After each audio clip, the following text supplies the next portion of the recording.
Captain Gail Harris became the first African-American female intelligence officer in the United States Navy, who served from 1973 to 2001.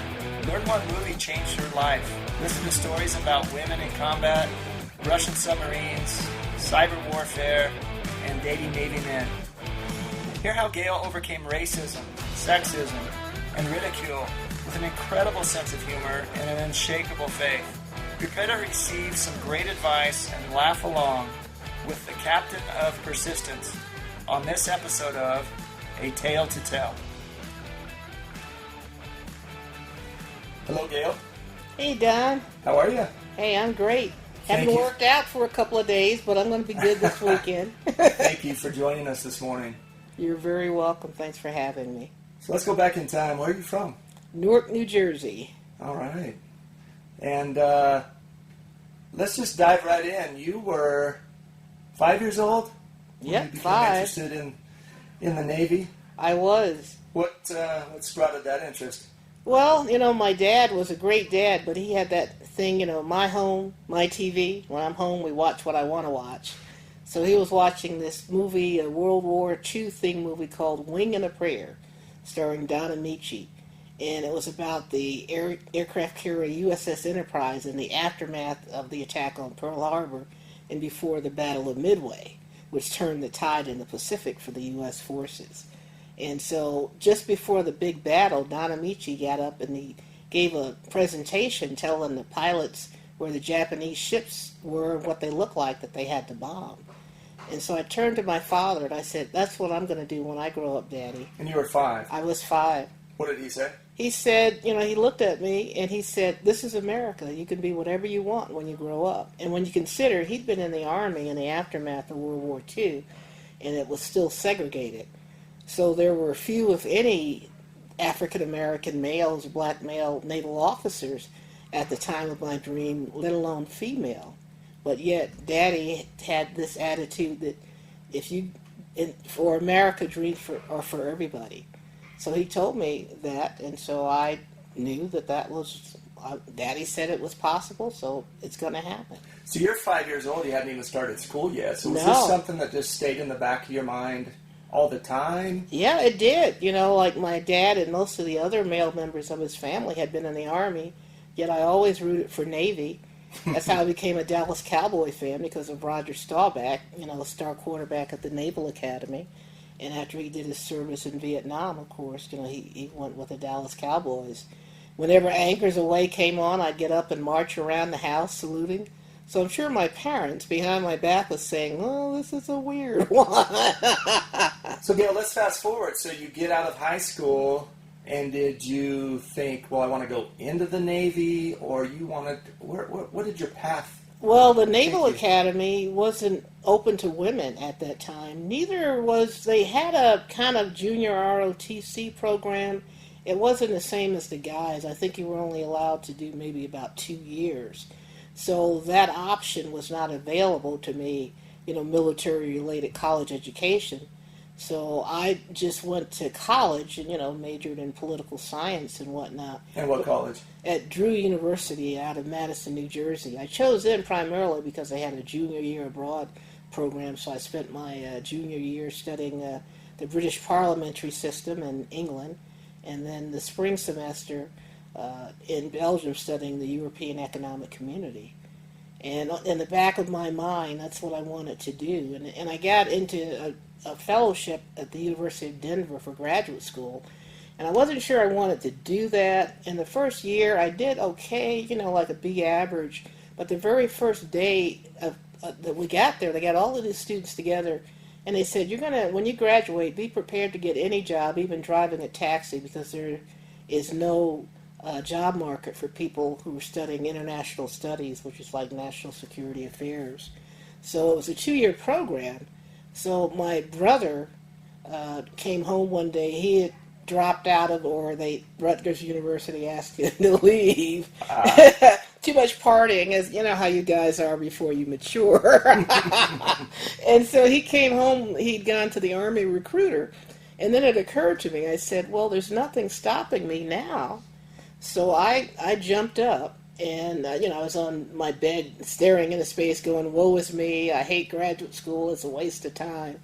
And then I said, why don't you join the Navy now? So I went down and I joined the Navy. And it's interesting because the name of the movie, as we said, that my dad was watching was Wing and a Prayer.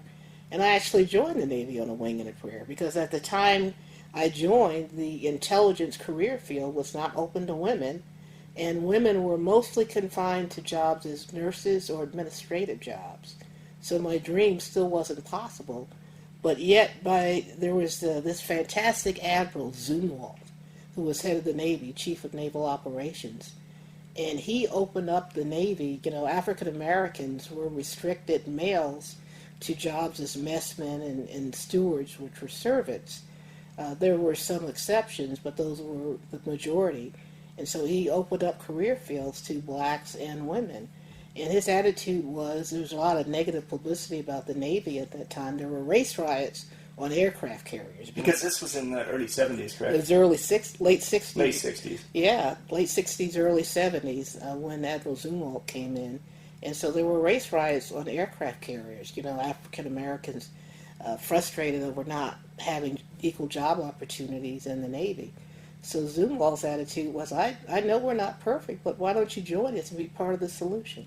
So you finished your schooling in Denver. Mm-hmm. Well, I did the first year and a quarter. Okay, and then so now you're in the Navy. Yep. And you went into the intelligence section. Well, what happened was while I was there, the intelligence career field opened to women. Okay. And so there were so few women officers that we had our own person to do our job assignment. She was called detailer, and there was one slot open for the intelligence training.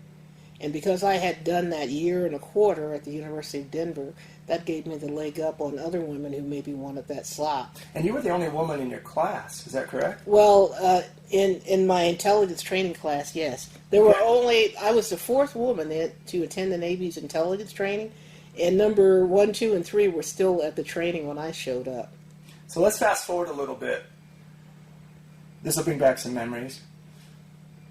You don't belong in the Navy, let alone in a squadron. Yes. So how did that make you feel? Well, And who said that to you? Well, the very first day at intelligence training, they gave us a Navy lieutenant. It's like a captain in the Air Force or the Army, and he was in charge of our class, like our mentor, guidance counselor. And for naval intelligence officers at the time, I don't know if it's still the case, your first job assignment is in an aviation squadron. And so he was asking the guys what type of squadron that he think they wanted to on day one, fighter, attack. And he kept ignoring me. And so I said, well, what about me? And that's when he made that comment. He says, I don't believe you belong in the Navy, let alone in an aviation squadron. And how did you respond? Well, I was channeling Whoopi Goldberg when she was still Karen Johnson. I said, you can say whatever you want, but everybody knows that black people are superior sexually.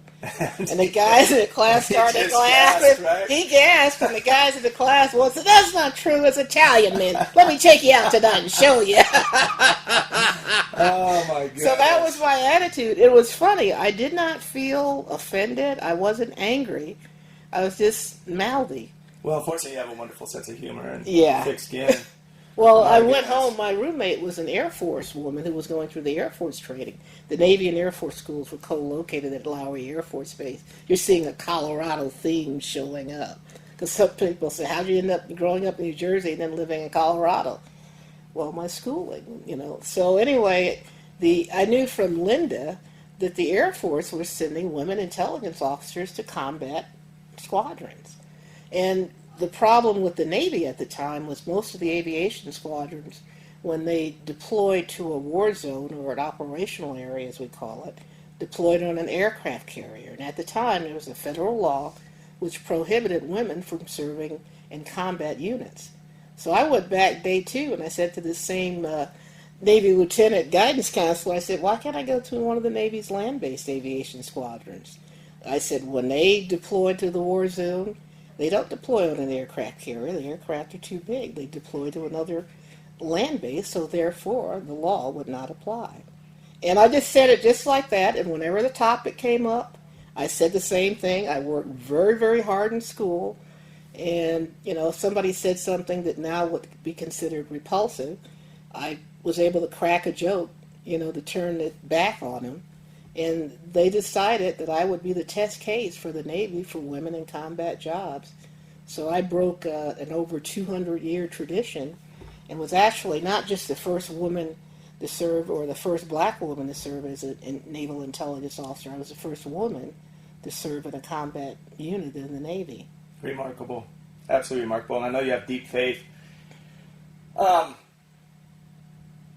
Humor obviously has helped you and, get through these tough times. You went through just an incredible amount of problems in 28-year career. Tell us about some of those unfounded rumors and things that happened as you were in the Navy and how you dealt with that. Well, I think the initial one was that people it's hard to believe, although there's still some people who think this way, that women, they're only made to have children and to take care of a home. They didn't believe that you had the skill set to succeed in the workplace. And when you consider, and one of the reasons I'm a big advocate on history, if people understood their history, they would know that that's not founded. There's no truth in that. And for instance, I went through my initial training at OCS, Officer Candidate School, with the first group of Navy women to be pilots. And there were people that thought that women couldn't fly. Well, if they knew their history, you go the more well-known Amelia Earhart. But during World War II, the Russians had a bunch of women fighter pilots, and I think they call them the witches of the night, the black witches. You can Google it to find out their name. The Germans were terrified. And one woman, I think, had shot down over 50 Nazi aircraft. And I mean, so you go through history, and women have been warriors. You go back ancient history, the Amazons. Viola Davis is coming out with a movie about African women military organization that beat back the colonial power. So there is that thread. And so that was the biggest challenge that I had initially. It wasn't so much being black that was an issue, it was being a woman. They were fearful you couldn't do the job. Exactly. And so when I first got there, the squadron wanted the honor, the aviation squadron, of having the first woman, but they didn't expect me to do anything. Plus, they didn't have a high opinion of the intelligence community either, which is not uncommon, because people don't know what you do, and they don't understand how you come up with the conclusions that you do. So one day at happy hour, a bunch of the younger officers took me aside. They said, Gail, the resistance you're meeting is not because of your race or that you're a woman, but it's because intelligence officers we consider worthless. You stay there behind closed doors. You're doing these weird stuff we don't know, and you don't even know anything about our mission. The squadron I was in, aircraft was a P-3, a Lockheed Orion, it was 4 prop jobs, and their primary job was anti-submarine warfare. Most people don't realize that during the Cold War, the Russians kept 2 submarines off of our east coast and 2 off of our west, each of those submarines carrying 16 nuclear-tipped ballistic missiles. So the primary mission of that aircraft squadron was to detect those submarines, so in case the Cold War went hot, destroy it before it could launch its missiles. You guys were 24/7 monitoring both coasts. Exactly. So the guys said for the aviators who came to that squadron, they had a several-month training program to familiarize them with the aircraft and whatnot. So the young guys said, why don't you go over and take the first couple of months of the course? That way you'd better understand what we do and how you need to support us. And the classes, what you had to do was actually every single position on the aircraft, not just the cockpit, but there were 12 positions, the navigator and all technical positions to detect submarines. And you had to memorize what every button and lever did. And Don, I'm here to tell you, we had a quiz every Friday, and I flunked the quiz every Friday. And the instructors took me aside, and they said, Gail, you're obviously smart. How can we help you? And in the afternoon, the guys would go flying, which would reinforce what they were learning, whereas I was not allowed to go flying So I had, just from sheer memory. So I told them, I said, I'm having a hard time, memorizing this without actually flying on the aircraft. So they said, well, if you want, they let me work in the trainers, the simulations, in the evenings and on the weekends. So then you really were in a plane. You just weren't getting off the ground. Exactly. And I passed the final exam on that course. And after that, the guys kind of adopted me and took me flying. Because people obviously, thank goodness I didn't realize how many people were watching my progress, but they were impressed. And the fact that I didn't whine when I was flunking the quizzes, I didn't ask for any excuses. I just kept doubling down. And the fact that I was willing to stay late at night, working those simulators and come in all day Saturday and Sunday, fooling around trying to memorize that stuff, impressed people. And that allowed them to give me a chance. So Gail, I know you worked incredibly hard and you loved what you were doing, even though it was brutally tough. You're dealing with lots of racism and sexism. Tell me how you battled that. How did you deal with all of this around you? Humor. But, like I'd call up my father whining and complaining, and he gave me the best advice. He said, what's the matter with you? He said, everybody undergoes discrimination of some sort in their lifetime. Everybody is prejudiced against something or some group.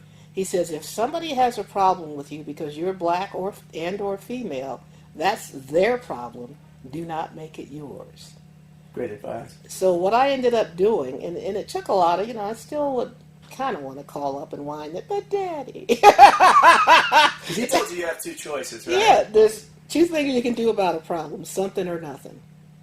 And, my parents, both of them were like seconds. You see, you're in the ring of life, you get knocked down, they drag you over, give you water, wipe off the blood, give you advice and shove you back. And that's kind of how they did that. So that, having, my parents, particularly my father early in my career, my mom was more spiritual, she's a very religious woman, and I didn't realize early on that the advice she was giving me from that perspective was equally, if not even more important than what my dad was telling me. And I know you have deep faith. Yeah, there's been multiple times throughout your career, and I know you kind of paralleled some of the issues you had with Joseph's life in the Bible. Exactly. Tell us a little bit about your faith.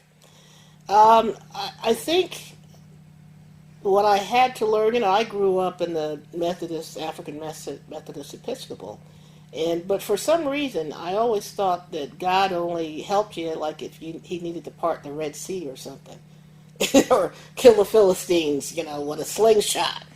And I didn't realize until I was in Hawaii and had my first woman minister, the Reverend Helen Street, that God was an everyday presence in your lifetime if you had the faith. And so what I would try to do was have set aside each day time to pray before I came into work and meditate, and would pray to do a good job to help people. It wasn't for selfish stuff. Although I will realize we did have a Bible study test with her, and she called it miracles, rubber duckies, and she said if we all had faith, then that miracles would be ordinaries. And so we were supposed to go home and practice what we were learning, through our Bible study. And so there was one day I was in Hawaii, and so I was mid-career. And I worked 6 days a week in that job, horrible hours, but I loved to work, so it wasn't that bad for me. But I had the day off. I had Saturday off. So I thought, oh, okay. So I went to the bookstore, went to an early movie, and I came home, and it was still like only noon. So I said, And I said, you hypocrite. I said, you've been studying the Bible and prayer, but you haven't prayed for anything. So I said, what would I like to have happen today? So I said, oh, I know. I would like an incredibly attractive man to call me up and take me out to dinner. And so I was hungry, and I wondered, I said, and this was Reverend Helen's favorite part of the story, I said, if I made myself a lunch, am I showing lack of faith? Somebody going to feed me later today? So I made a chicken sandwich, and then I took a nap, and I woke up, and it was 5 o'clock. And I thought, So I said, I was sweating, on the couch. I said, let me go take a shower. So I'm going upstairs. And I said, well, God, I guess this prayer stuff doesn't work. And then the phone rang. And it was an incredibly attractive man. So we were talking for a half hour or so. He says, oh, are you doing anything this evening? I said, no. He said, well, can I come over? I had this beautiful townhome right on the water. And so I said, sure. So I'm in the shower, and I said, God, you forget the dinner part. The phone rang again. The guy said, can I take you out to dinner instead? And I told that in class. Some people got offended. They said, oh, but she prayed for something that is really frivolous. And then Reverend Helen shut them up. She said, you don't know what he would have been praying for. So that was my first something frivolous. And what I found, that if I would pull back and pray and meditate and make sure whatever was going on, I was trying to do something good. And I was actually just trying to do a really good job for the people that I was supporting. And, so make sure your intentions are correct. And that miracles in my life would happen. And that's because when I look back now, there were so many instances where I shouldn't have survived my Navy career. Some of the comments that I used to counter ugly things that people would say to me now would be so inappropriate that I would be the one ending up in trouble for having said that. And I know you've got a bit of a temper. I do. That's my biggest Achilles heel. So let's talk about men a little bit, because here's a woman, a black woman at that, but here's a woman in the Navy that's predominantly based on men. And so how did you deal with that? How, obviously with your faith and your humor, but on a daily basis, I'm assuming that you were dealing with a lot of ridicule and inappropriate jokes and talk. And how did you handle that? Humor. The intelligence community gave me a joke. They had said one of the reasons that they picked me, in addition to I had shown I could do it professionally, was that I liked men. And by that, they weren't implying anything, but that was when a lot of women were perceived to be hostile to men, the women's liberation movement. And they didn't need somebody who was going to go in there, because I could put people on report. If somebody said something inappropriate to me, I could have them be court-martialed. They wanted to be able, they said I had to survive so that they could send other women after me. So they gave me a joke, which I'm told is still floating around the internet. So humor was number one. And, I know, I see the...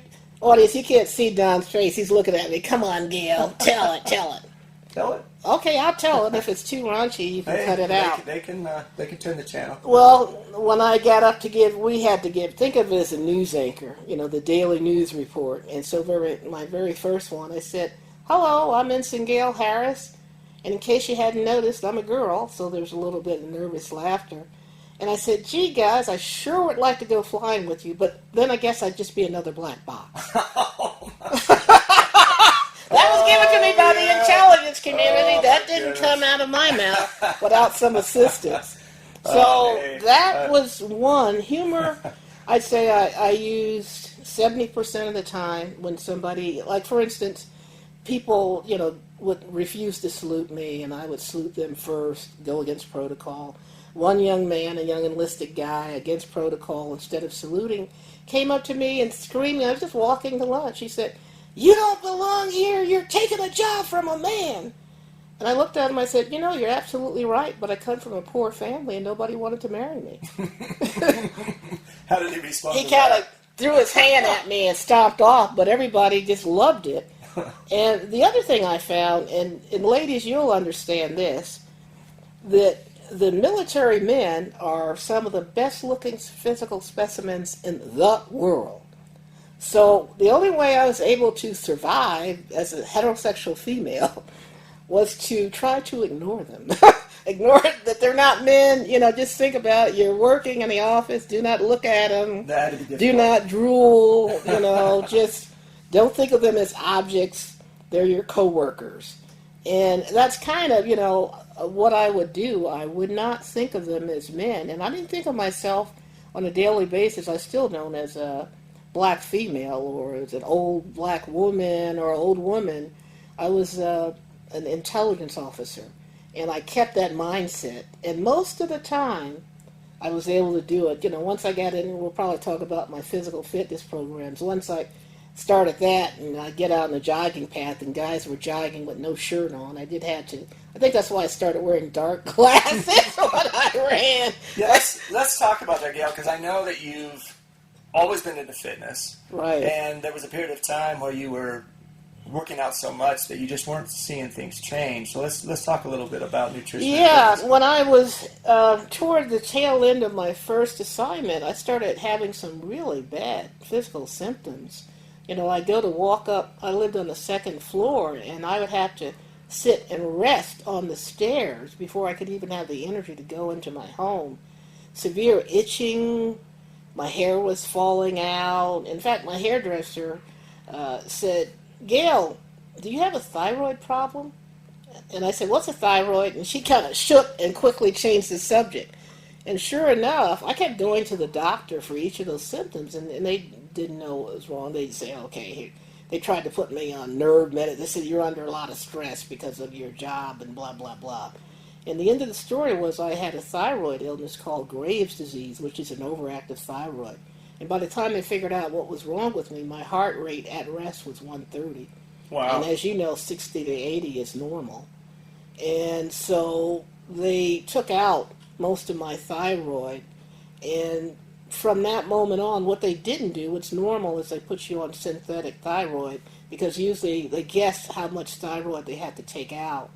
Because the thyroid is like the body's engine, it's your motor. It affects so many things, your heart, your blood pressure, all kinds of things that you wouldn't expect. Your hair.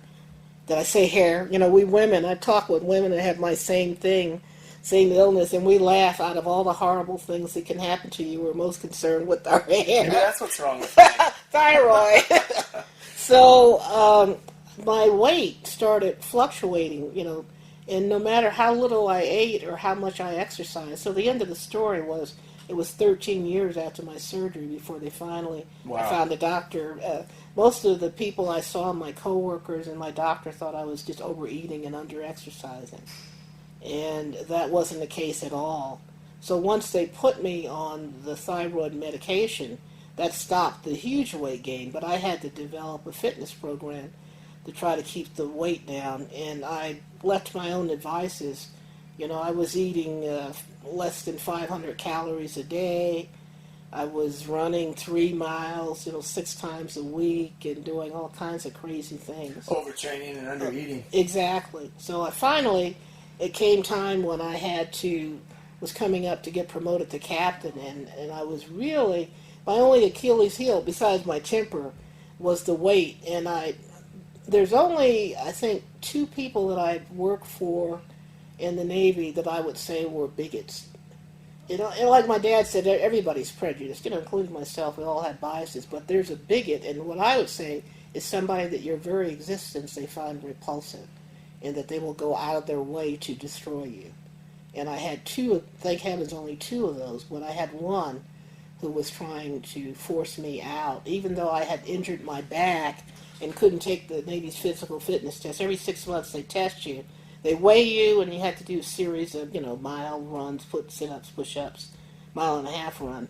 And even though I didn't have to take it, because my back was injured, I had a medical exemption, this guy was trying to throw me out. So what was greater? Was your determination to succeed greater, or your fear of failure greater? I think it was the determination to succeed. Because I said, I'm doing something that I've wanted to do since 5. Mm-hmm. And I said, what do I have to do to make that happen? And so I went home early from work, and I watched the show that Oprah had, where she talked about working with a trainer and a nutritionist. So I said I was coming up for captain, and the only thing holding me back was the weight issue. So I said, okay, do you want to get out? 20 years in commander, which is a very successful Navy commander. It's like a lieutenant colonel in the other services. So I said, no. I said, I'd like to go as far as I can. So I said, I will try this. And that's what I did. I joined an expensive gym. Being single, I didn't have a lot of the expenses that my peers had. And found a great trainer and sat down with a nutritionist who believed me when I told her I wasn't overeating. And as they say, the rest is history. And what was really funny was when I got selected for captain, one of my former commanding officers called me.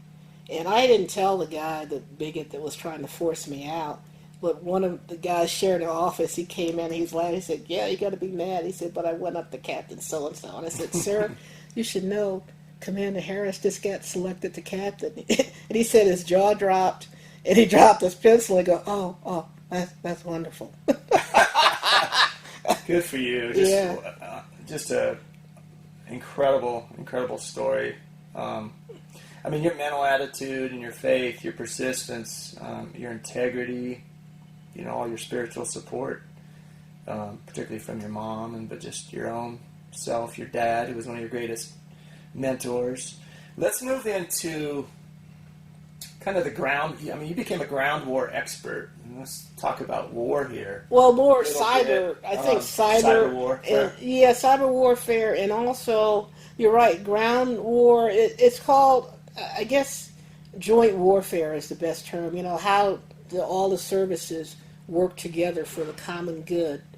It used to be that the Navy did its thing, and the Air Force did its thing, and the Army, and there was coordination, but not like it is now, where you have these commands, like Space Command in Colorado Springs, where all the services are represented and work for either an admiral or a general, and you serve together, and that's far more efficient. And the Navy, Senator Goldwater and Senator Nichols, I think in the 80s passed a law that if you're going to be an admiral or general, you had to be a specialist in joint warfare. So that, how I ended up a specialist in joint warfare was that after the Gulf Wars, when they opened up most jobs to women still, so I had never served at sea. I'd served in operational assignments, combat jobs, but not on an aircraft carrier or at sea. So what they did with women like me, they sent us to joint commands. Because each service said, you have to send us your best people. So the Navy said, well, we'll just send the women. We can't send them out to aircraft carriers anyway, so that fulfills our requirement. And as it happened, that I and the other women of my generation became the Navy specialists for the intelligence community in joint warfare.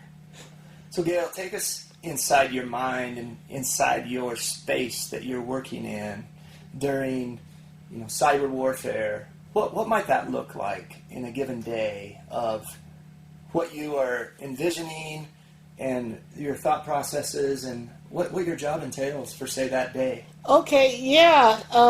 What happens is there are so many specialist things that you can specialize, but for instance, like in cyber, and I have to go back because my last job in the Navy was I was the intelligence community lead, military intelligence, which is 80% of the intelligence community, for what role, if any, the intelligence community would play in cyber warfare. And you have to go back to 1998 when Clinton was president. He made cyber a military mission. And so there were many in the intelligence community that did not believe cyber was an intelligence issue. They thought it was an IT issue. Whereas I was of the mind that just as we track the potential of an enemy to harm us with missiles, aircraft, bombs, and all of that, we also need to track an enemy's capability to hurt us with cyber.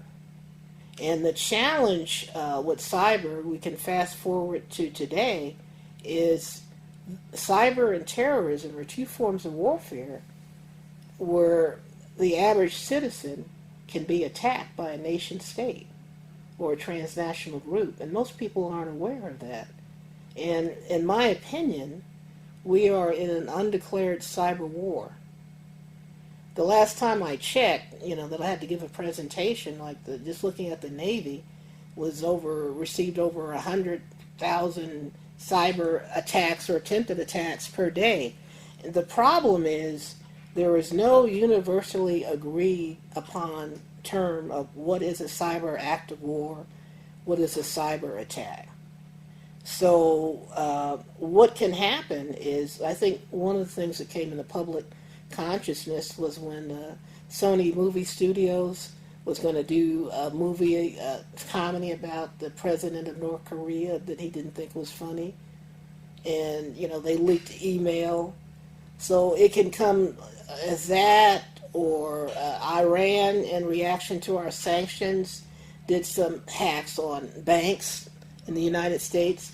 North Korea uses cyber to rob banks. Since they've got so many sanctions on them, they have got to have money. So they think, oh, we'll rob banks with cyber. And anybody who listens to this, just Google. If you don't believe me, just Google North Korea using cyber to attack banks. And so obviously a lot of this is just going through the internet and through other means. Right. What was it like for you, like in a day?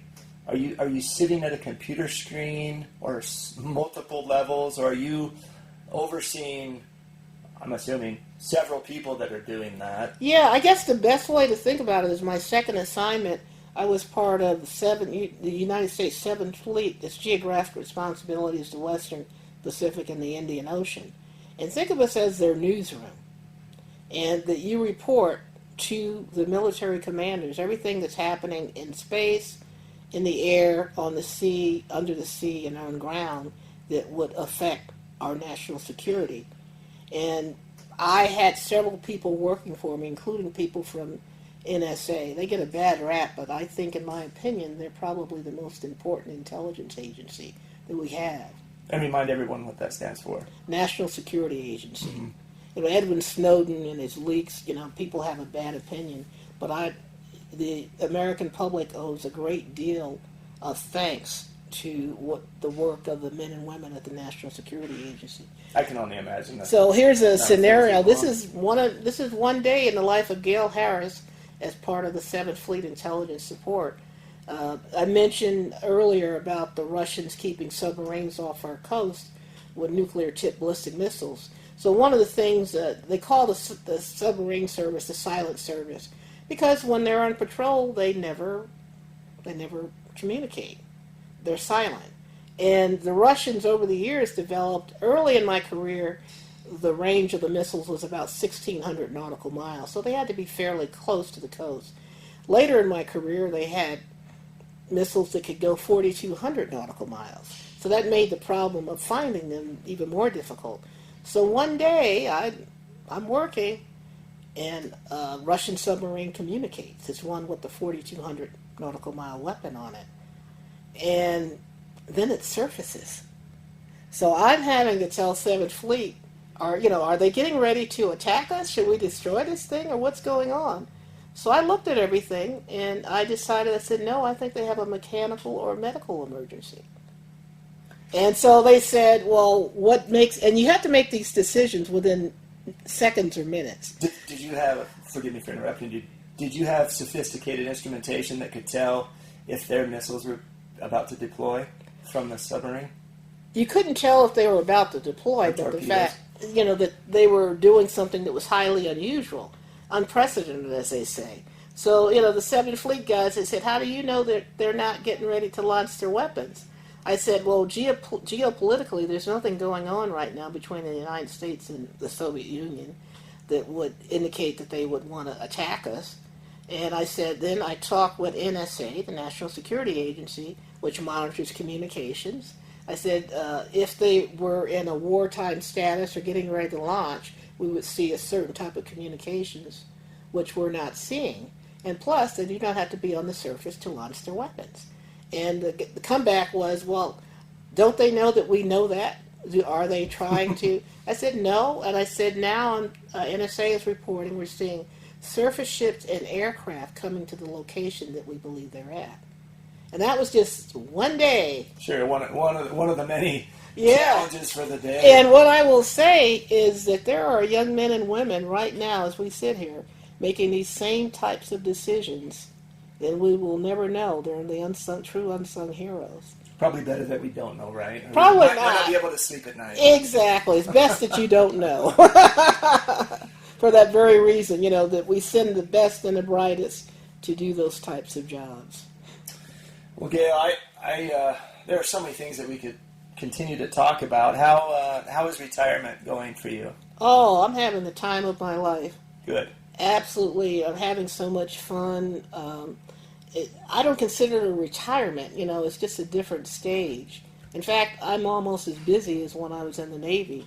And you're obviously an author. Yeah. A Woman's War is Gail's book, written with Pam McLaughlin. It's a wonderful book. I highly suggest reading it. Again, Gail is the first black female intelligence officer in United States naval history. She served from 1973 to 2001. Right. 28 years. It's a long, long time. And I just commend you for your service. What a trailblazer for other women, other black women. Well, let me kind of conclude and give you this. We were talking about my faith. At my retirement, the ceremony, I was getting ready to go, and I was wondering if I had done all I could, or if I could have done my best.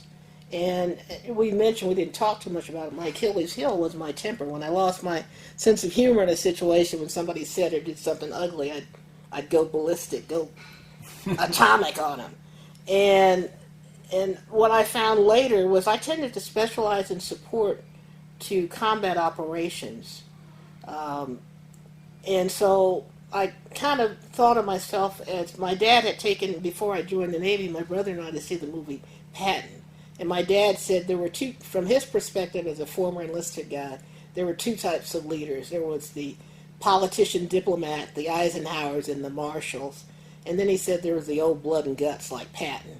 He said, guys like Patton you follow into hell if necessary, but in peacetime put them out the pasture because they are a public relations nightmare.